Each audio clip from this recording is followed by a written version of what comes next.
Hello বন্ধুরা, আজকে আমি খুব কম তেল মশলায় বাছা মাছের একটা ঝোল রান্নার রেসিপি করছি। আর এই মাছটায় আমি বিনা তেলেই ভাজবো। এই মাছে অনেক তেল থাকে, সেই জন্য কোনো তেলের দরকার পড়ে না। তো তাওয়ার মধ্যে আমি মাছগুলোকে দিয়ে একটু ঢাকা দিয়ে দেবো।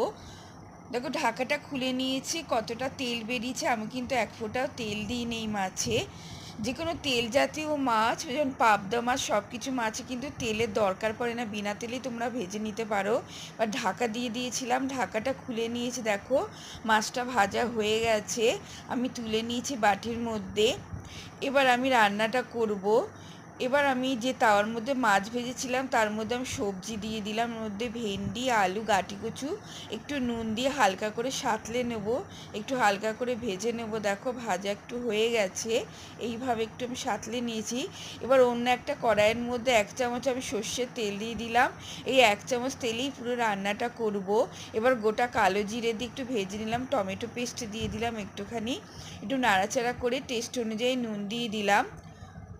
নুনটা মিশিয়ে নেব টমেটোর মধ্যে। এটা খেতে কিন্তু দারুণই টেস্টি হয় বাছা মাছের ঝোল। এবার সবজিগুলো দিয়ে দিলাম, ভেন্ডি, আলু, গাঁটি কচু দিয়ে একটু নাড়াচাড়া করে নিলাম।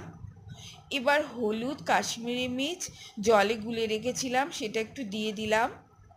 একটু আমি মিশিয়ে নেব মশলাটা। এবার সেদ্ধ কাঁচা লঙ্কার পেস্ট দিয়ে দিলাম, 1 চামচ আদা পেস্ট দিয়ে দিলাম, জিরে পাউডার দিয়ে দিলাম, আদা পেস্টটা একটু বেশি দিলাম। খুবই কম তেল মশলায় হয়ে যায়, খেতে ভীষণই ভালো লাগে। একটু নাড়াচাড়া করে নিয়ে ভালো করে কষিয়ে নিলাম। এবার হালকা গরম জল দিয়ে দিলাম 1 বাটির মতো। জল দিয়েছিলাম বলে একটুখানি নুন দিয়ে দিলাম।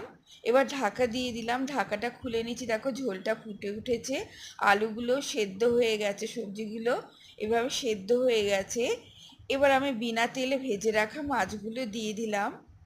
তোমরাও কিন্তু এরকম বিনা তেলে মাছ ভেজে এরকম ঝোল রান্না করতে পারো। এবার দেখো, ঢাকনাটা খুলে নিয়েছি, ঝোলটা অনেকটাই টেনে গেছে, সেদ্ধ হয়ে এসছে। এবার ধনেপাতা কুচি ছড়িয়ে দিলাম, রান্নাটা কমপ্লিট হয়ে গেছে। তো চলো, পরে দেখা হবে, টাটা।